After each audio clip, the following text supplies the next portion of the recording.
Hi there, Lindsay here, the Frugal Crafter. Today I have a quick review of the QoR Mini Urban Sketch set of 6 watercolors.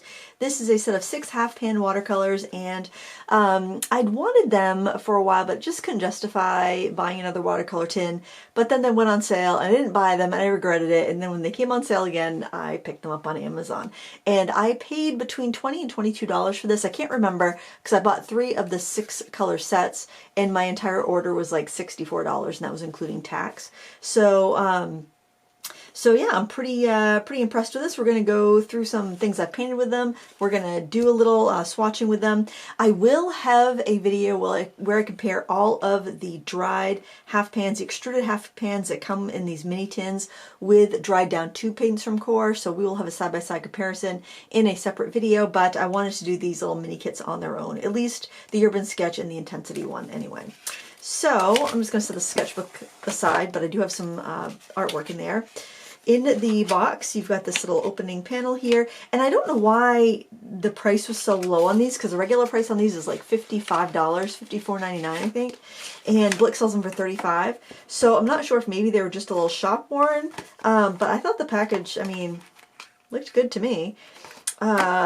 Maybe there was a little bit of a texture on the pan, so maybe they didn't look as perfect as others, so maybe that's why. I don't know, but I'm pretty happy with them.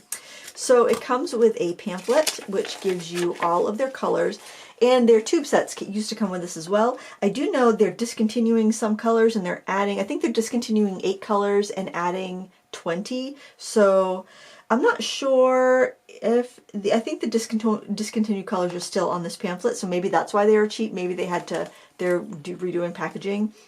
I know in the granulators, one of the colors in the granulator set is discontinued, so I don't know. It's got to be something like that, I think. It comes with a swatch card, which I filled out. I should have put a black line on there before I did my swatches, so I figured I'd just do so. This is a scrap of cotton paper. I figured I would just do that again there.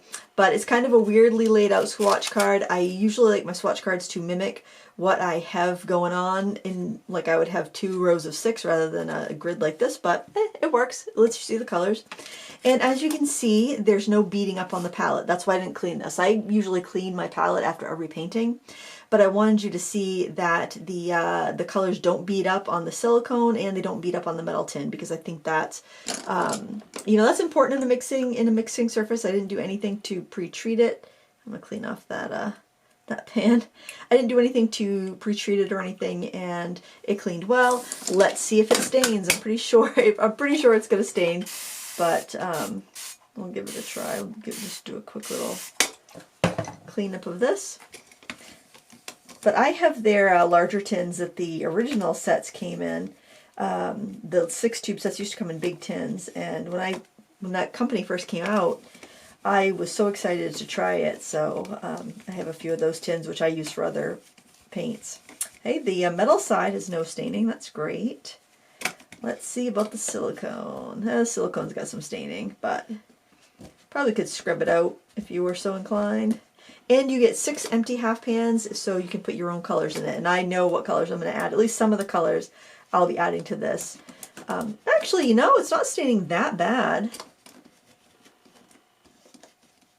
It's not too bad, actually. A little bit of staining, but it's nothing that bothers me. Of course, you can pull this insert out if you wanted to.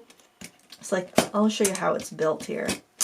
So if we take these pans out, and I'm not sure if they're, I'll have to compare that to a regular half pan because they seem a little bit flatter. I'm just seeing, I think this would pull out. Yeah, you could pull this out if you want to. It's not glued down or anything. So if you didn't want to have that in there, like say you wanted to put a bunch of half pans, like you could probably do.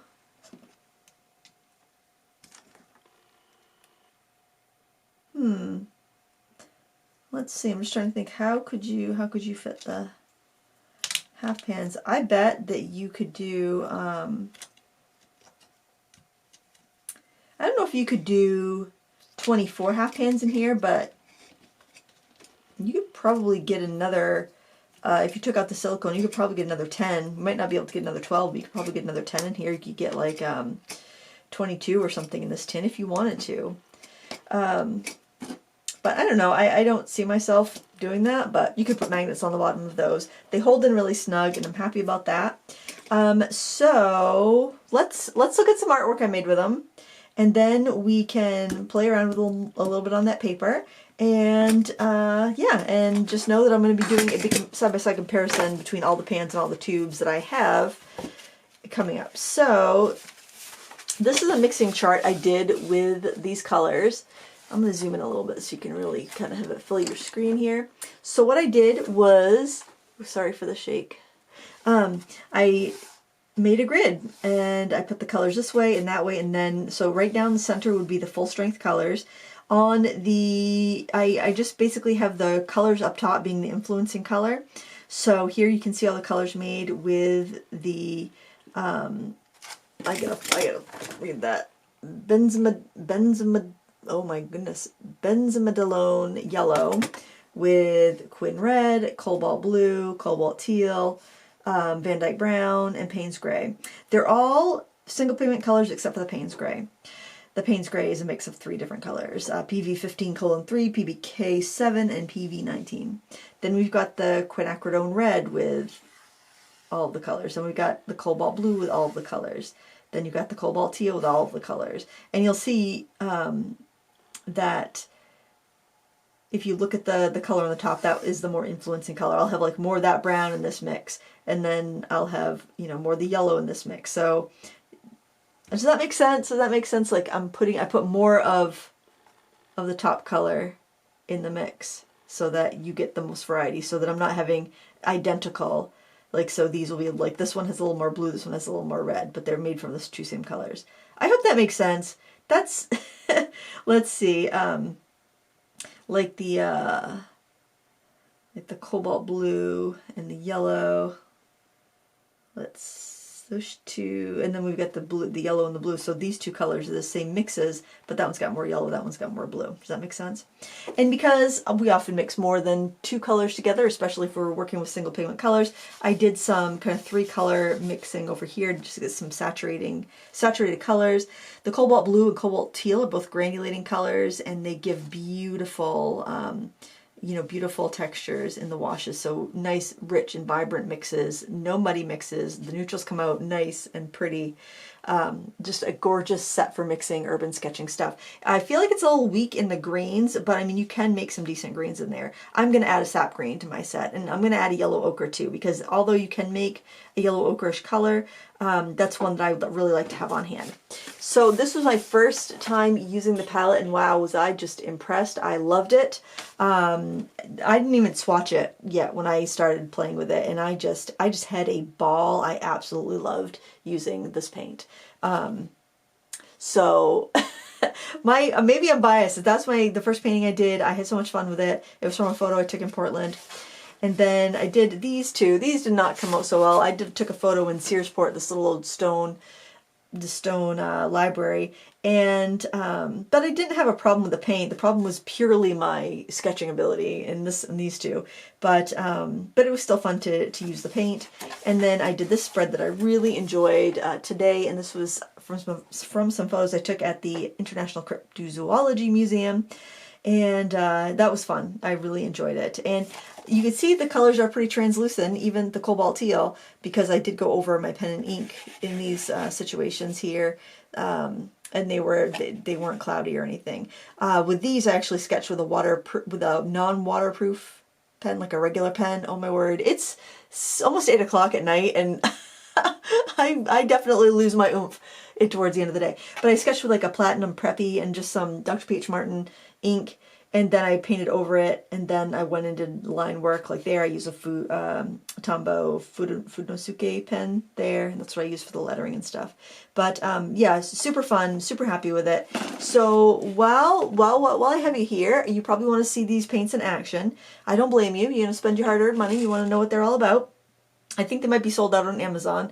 Hopefully they get another stash in of these cheap ones, but, oh, and just in case you're wondering what these things are, that's like a footprint of a Yeti, like the Abominable Snowman. Those were some sculptures they had of the Easter Island heads, Sasquatch, obviously.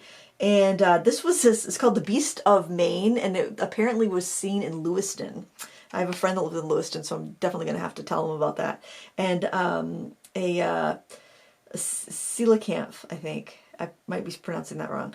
But yeah, so it was fun. It was a real fun layout to do. And I was playing with the idea of doing hexagons. I'm thinking about doing maybe a new sketchbook floozy series with some different shapes, some hexagons. I don't know. Things that tessellate. I like things that tessellate together. And these are all different sizes, which is something also that I liked playing with because it's interesting to have different sizes. Sometimes you want something larger than, you know, because like if I wanted to have a bunch of things on a page, I would need to go smaller, but I like having a combination of different sizes. So that was fun to do. That was fun to play with. I played with that today. All right, so let's take a peek at these guys, and let's just do a mass tone swatch over the black, just so we can see how translucent we are. These reactivate really well. I did not even pre-wet these the first time I took them out of the gate. They did have a little bit of a texture to them, which looked a little weird. It looked a little grainy, and I was like, oh, I don't know about this. Because, you know, we've all seen those paints that look a little bit grainy, you know what I'm talking about, and they're like, huh. You know, if you know, you know, is that what the kids say? It's just a gorgeous palette. It's really useful for urban sketching. I love this Van Dyke Brown. This Van Dyke Brown is curiously a PR 101 color, which usually I don't like the PR 101 browns because they're too red, but that's really transparent. It's got a richness. It's almost like a chocolate brown. I was very surprised to see that. Every color here is so rich. So the pigments in these, I've got them jotted down on my sketchbook. Let me just tell you here. PY154, PV19, PV28, which is your typical cobalt. So these do contain real cobalt, so if you're trying to avoid that, then this would not be the palette for you because there's 2 in there. PG50, which is my favorite version of Cobalt Teal. Then we've got the Van Dyke Brown, a surprising PR101. I think I need to buy a tube of that. I really like that. And then Paynes Grey, which I mentioned before, is a mix of Phthalo Blue, Lamp Black, Lamp PVK7, Lamp Black, I believe, and PV19, which is Quinacridone, Quinacridone Red, Quinacridone Violet. It's like a purple, a blue, and a black. And now let's wet the area and see how these colors bloom, because that is something that QoR is really known for. They're super active colors, and it's because they use there's 2 things. They use a synthetic oxgall. Oxgall is the additive they put in watercolors to make them flow. They use a synthetic oxgall. They also use Aquazol, which is a binder that is, it's also synthetic. It's fairly new to the scene, and I think they're the only ones that use it in their watercolors. They may even have the proprietary, I don't know, license for it. I don't know how that works, but they're the only ones that I know that have it, and that's one of the reasons why their blues are so blue, because gum arabic has a bit of a yellow tint. If you look at gum arabic in a bottle, it's like an amber color. It's like not super dark, but it does have a bit of an amber color to it, which would warm up your blues. So I feel like this has some pretty good motion. I don't know if that has as much motion as the original QoR from tubes. Like that one's not moving any more than what I typically see from an ultramarine, from a cobalt blue.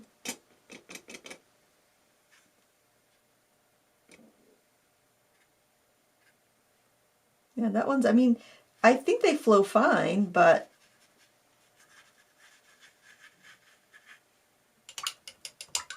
let's get the brown in there.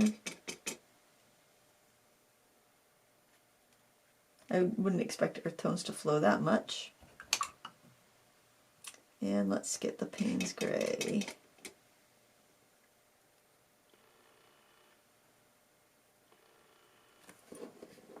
So not as much of a whoosh as I recall, but we will compare them side by side. But I did want to just kind of, but there's plenty of spreading in there. But maybe, I don't know, maybe they're designed to work more with other brands, because I've heard people complain about using QoR with other brands and having a hard time with it. And admittedly, I've mostly used QoR with itself in its own palettes. But that said, I do have some QoR in my mixed travel palette, so I haven't had an issue with mixing them with other brands myself. But yeah, there you have it. No, a good amount of flow, but it doesn't seem like it's as much flow as the tubes used to have, but I would not swear to my memory. I would need to do them side by side, which I'm going to do in another video. So I just wanted to come on and give you a quick review of the QoR Mini Urban Sketch Set. I am so glad I bought this, and in fact, if I was traveling and I didn't have paint with me and I wanted to paint and I went to a Michael's and they just had these for $54, and that was, and I didn't have any paint with me, I would pay that. I would buy that, and so I could paint, because I really like that assortment of colors. I think it's lovely. And I'll probably add sap green, yellow ochre, and honestly I don't know after that. Those two for sure. So yeah, tell me what you would add to this palette in the comments below. I might put it in an ultramarine just because I use it so much, but I feel like that Cobalt Blue is suiting me for all the needs I would need for ultramarine blue. So maybe not even. I probably would put a warm red, such as a either a cadmium red or a pyrrole scarlet, something like that, pyrrole red. But man, I'm loving this limited palette. I think it's a wonderful arrangement of colors, and I hope that you enjoy it too. And man, I just love the mixing capabilities of this. Even though it's not going to give me every single color in the world that I want, it will get me close. And for urban sketching, I think they did a really great job at choosing the colors. Usually there'll be one or two where I'm like, why'd they put that in there? What a waste. But I don't think they wasted a spot in this. So I give this 2 thumbs up, especially because I paid under 22 bucks for it. So that would give a 3rd thumbs up just for that. So if you have any questions, let me know in the comments below. Thank you so much for watching. And until next time, happy crafting. Oh, and I do have a addendum. I do have a review of QoR watercolors, a couple of them from back in the day, from when I got my first set of 6. I reviewed that, and then I've got a set of, I've got a review of a larger, like the 24 set or something like that. So if you would like to check that out, learn more about this line of paint, that is there on my channel as well. And also there's plenty of other reviews of this paint on the internet for you to check out. I always say get us a couple sources, look at the way other people paint, see how you paint, see what you like, and what people's, look at artists whose work you really like, and then see what paints they're using, because chances are that might be better for you if you like that style of painting. But anyway, thanks for watching. Happy crafting.